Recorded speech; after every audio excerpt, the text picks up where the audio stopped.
Welcome to The Secret Place with Bennett. 5-minute devotions for hungry hearts and searching souls. Hey there, it's Beauty by John O'Donohue, the wonderful poet, the wonderful Irish poet. I've read him before here. I'm so glad you're back. This is Steffa in The Secret Place, and let me tell you what I have now. It's just a little paragraph from a chapter called Attraction, the Eros of Beauty. And this one is talking about expressing ourselves to the people that we love. Many of you, or some of you might know that I wrote a book in 2010, published a book called Communicating Love, all about how we need to communicate the love that we feel, and how so many people break up or have a rift or end up just easing away from one another in relationship, not because they stop loving or stop caring, but because they don't take the time to communicate the love that they feel. Well, O'Donohue talks about that. He's talking about a little family relationship. So let me read it to you here. Okay. He says, you're going to cringe for a few moments, but it won't take long. Oh, I should preface it with this too. He's talking about how he needed to, a friend needed to talk to his son or his child, his grown-up child, and tell that child how he felt about him, especially when that child gets to be like sometimes a teenager, and they wiggle away from the hugs and the kisses. They don't really want to hear anything mushy, and so many of us can get into the habit of keeping it very clean and streamlined and cool, and not getting all affectionate and mushy, right? So he's saying this is actually what he might say to the son. You're going to cringe for a few minutes, but it won't take long, I promise. I just want you to know that we are really crazy about you. When I'm away at work or traveling, I'm always thinking about you. You are the center of our lives. If anything were to ever happen to you, we would never get over it. And anything you ever go through, we will always be there for you. In the whole world, there is one door you can always come back to, no matter what happens to you in the world, and that door is here at our home. We are so proud of you, and we love you more than you will ever know. Now let's go and do ...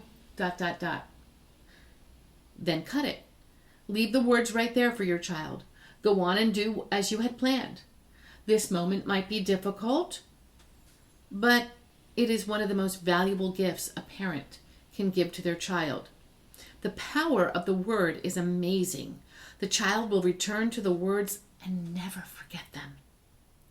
Often in the future, during times of bewilderment and confusion, these words will be played and replayed, and it makes such a difference, especially in an unsheltered time, to recall the words of recognition, affirmation, and unconditional love.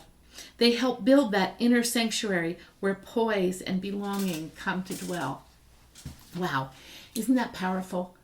I mean, if you have children and you regularly speak those kinds of affirming, loving, unconditional love words to your child, or if you waited until they were a grown-up and then you finally said them and you finally told that child how you felt and what they meant to you, then you're listening to this going, yeah, that feels really good. And if you never have, I want you to think about taking a step out to do that as soon as possible.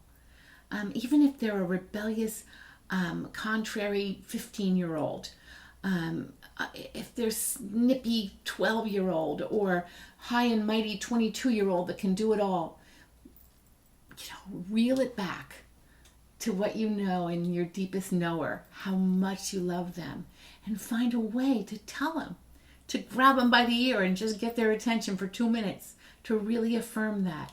It makes such an incredible difference. It made a big difference in my life. I was one of those kind of like contrary teenagers. I just didn't want to do anything my parents said to do.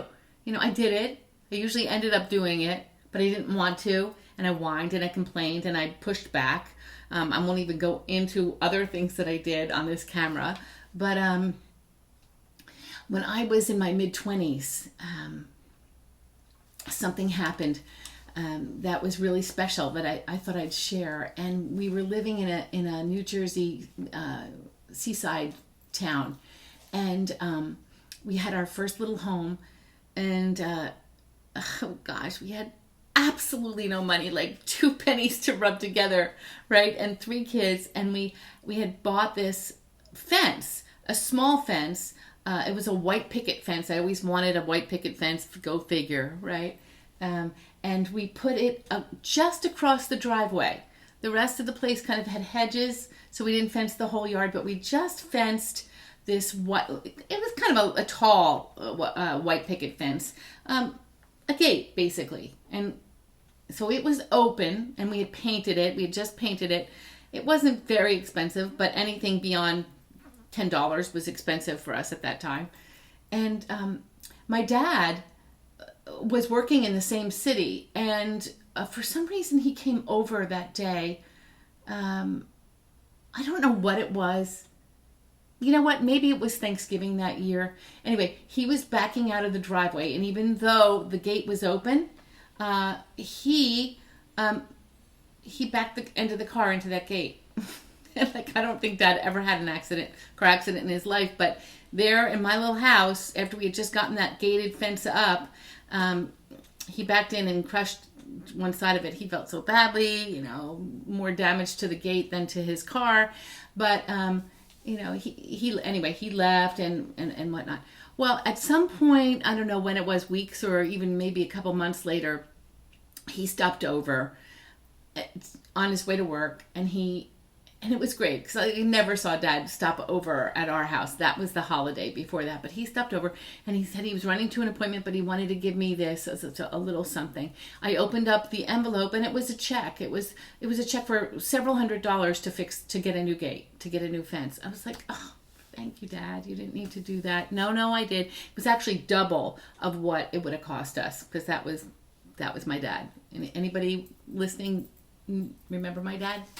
If you do, that was my dad. So, make a long story short, he left, and I came back in the house, and I went into my little study, and I opened up the envelope again, and besides the check, there was a little note in there.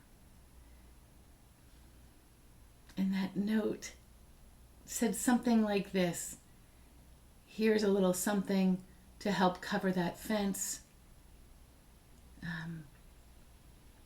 I wish it were more. I'd give you the moon if I could. I love you, Steph. More than words could say. Dad. Well, I still have that note. He died about 2 years after that, but I still have that note. Can you imagine how much that meant? I don't know. I got to tell you.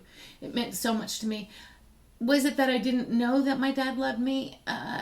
You go through a tumultuous teenagehood, then you're married, and he wasn't very demonstrative or expressive with his words.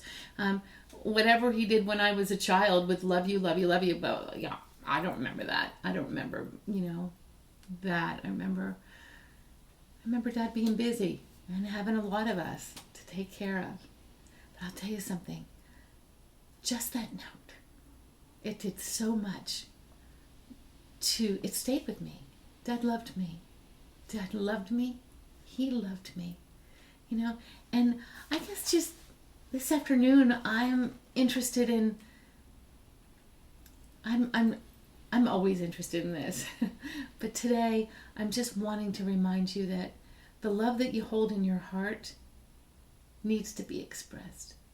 And I know how hard it is sometimes, because I know how much people push back, and some people either reject, even our children can reject. Oh, Mom, oh, Dad, come on, stop. I know, or they think you're treating them like a baby, right?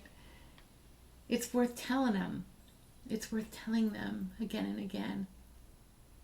Even once. And have you ever heard that God loves you? He does. You're the beloved of God. You're his child. And if you need to hear more about God's love for you, pick up the Bible, start reading the New Testament, get with a community, who knows how to express that love. Email me. We can go back and forth in email. Share some of it. He loves you. You are the beloved of God. Let that sink in. Sit in that love. And go out and share it yourself. Okay, friend? This is Steffa in the Secret Place. Thank you so much for joining me today. Bless you. Bless your hearts. Bye. Breathe, listen, and receive. Take a moment to soak it all in. Until next time.